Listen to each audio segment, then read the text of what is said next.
Dungeons of Dazegoneby? Why does everyone come up with these strange names?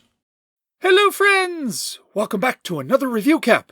Today, the group went down a path to one of the small press scenarios that the Dungeon Master has seeded in. The Sorrowblight Fields, from the Dungeons of Dazegoneby module line. Ah, yes, Dungeons of Days Gone By. Yes, I knew that. I was, testing you.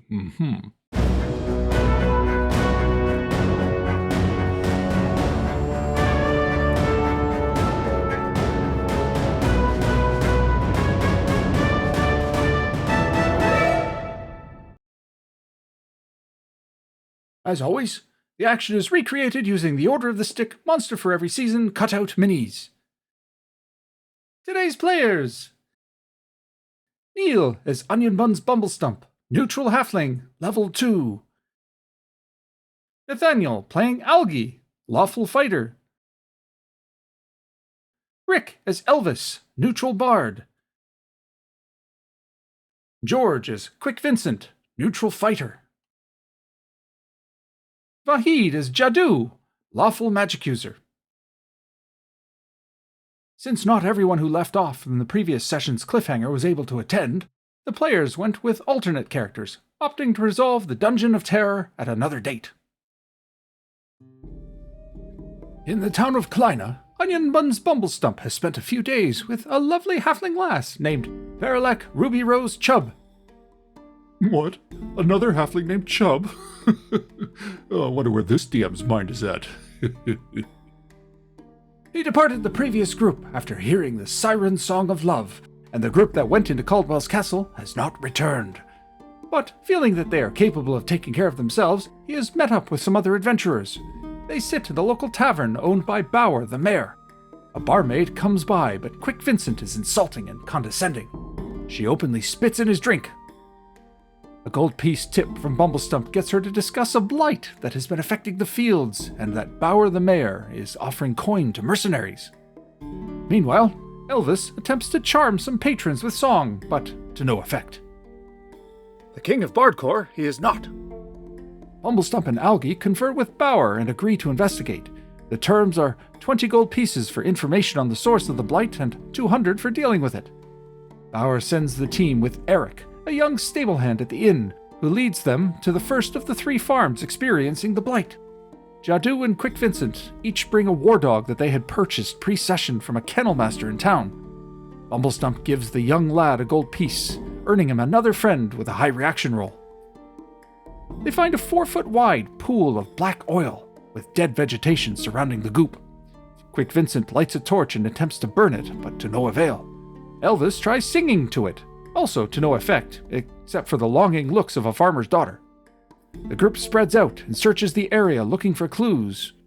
And after an hour or so, young Eric comes running back, saying they found something on the Jacobs farm.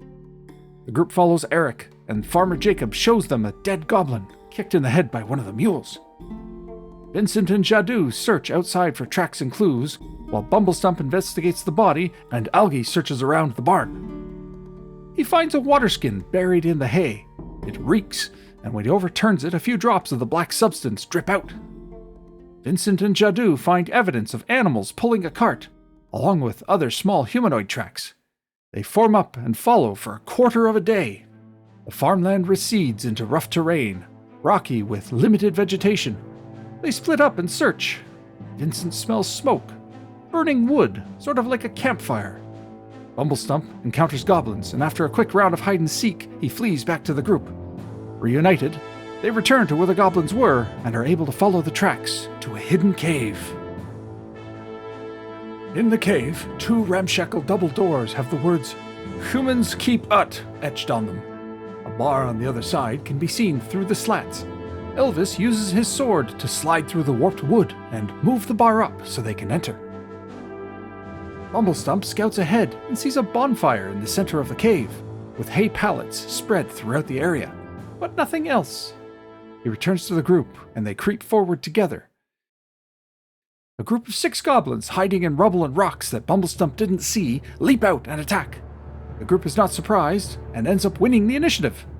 Bombarding the first 2 goblins, they kill them, as Jadoo casts Magic Missile, but is unable to launch it as there's no longer line of sight to an enemy. Fortunately, Old School Essentials Magic Missile allows you to hold it for up to a turn. The goblins' morale breaks and they flee deeper into the cave. The group sends the dogs in pursuit, then follow close behind. They arrive at a strange area with a grape press. The dogs are engaged with 2 of the goblins. There's something else. A large mutated goblin, almost 7 feet high, with a reddish-brown mace for a hand.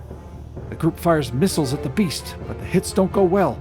Jadu launches his magic missile, dealing 3 points to the behemoth. After a round of blows, 1 goblin goes down. Melee ensues. The dogs take blows from the remaining goblin and the massive mutant, but neither are killed, despite a hefty 11 damage, D10 plus 1, from the mutant's mace arm. More bombardment, hurting but not killing the mutant. The dogs both fail morale checks after being injured and run away. The regular goblin moves into melee with Elvis, the mutant with the others. Elvis takes a nick from the goblin but keeps fighting.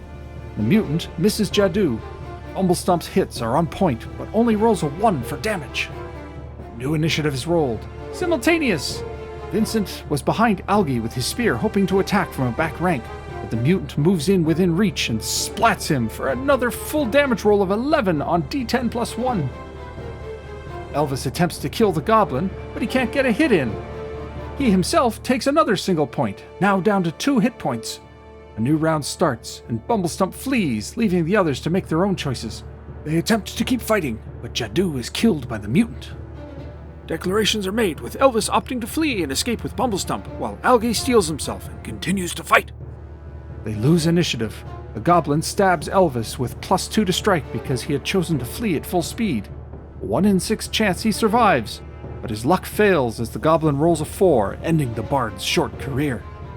The mutant slams Algie for 5 damage, killing him, but Bumblestump and the dogs manage to escape. Bumblestump returns to town and informs Bauer that they found evidence that the goblins were involved in the Blight somehow, and tells them about the cave. He earns his 20 gold pieces and takes ownership of the war dogs. The session ends there.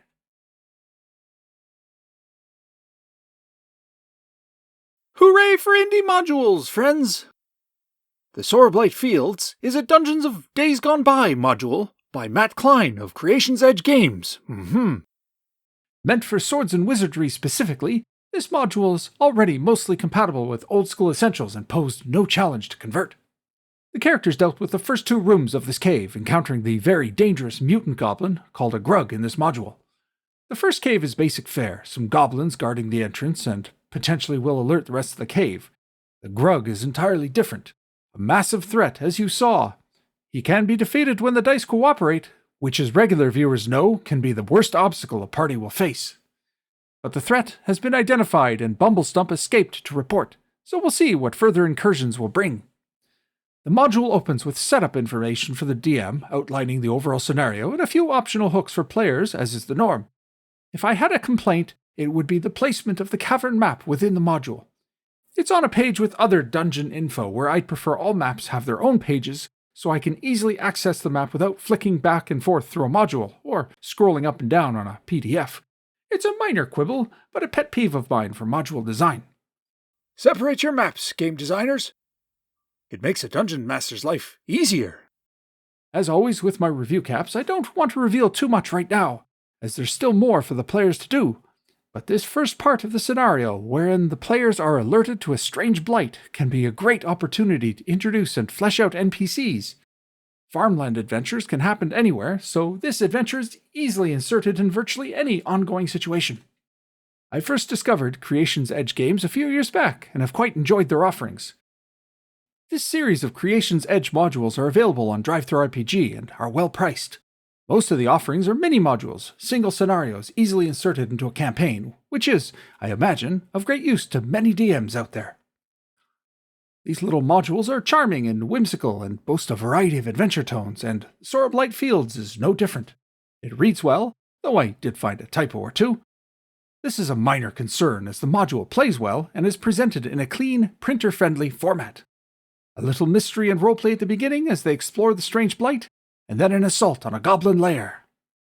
The Sorrowblight Fields basically revolves around a goblin scheme to poison the farmlands of the human-occupied region. Also, while it stands alone, this module can act as either a prelude or even a postscript to Creation Edge Games' full-sized epic module, Against the Goblins. Another narrow miss for Onion Bun's Bumblestump. How long will his halfling luck last, I wonder? Stay tuned for upcoming review caps as further attempts to solve the Sorrowblight problem lead to adventure and tragedy. Adventure and tragedy? Overdramatic much? The only established PCs to die are... Oh, shush! This is my narration. And if you have spoilers to share, well, now would be a good time to shut the fudge up. Ooh, such edgelord language. Don't you have a crypt to haunt or something? Anyway, with that, I shall bid you anon, my friends.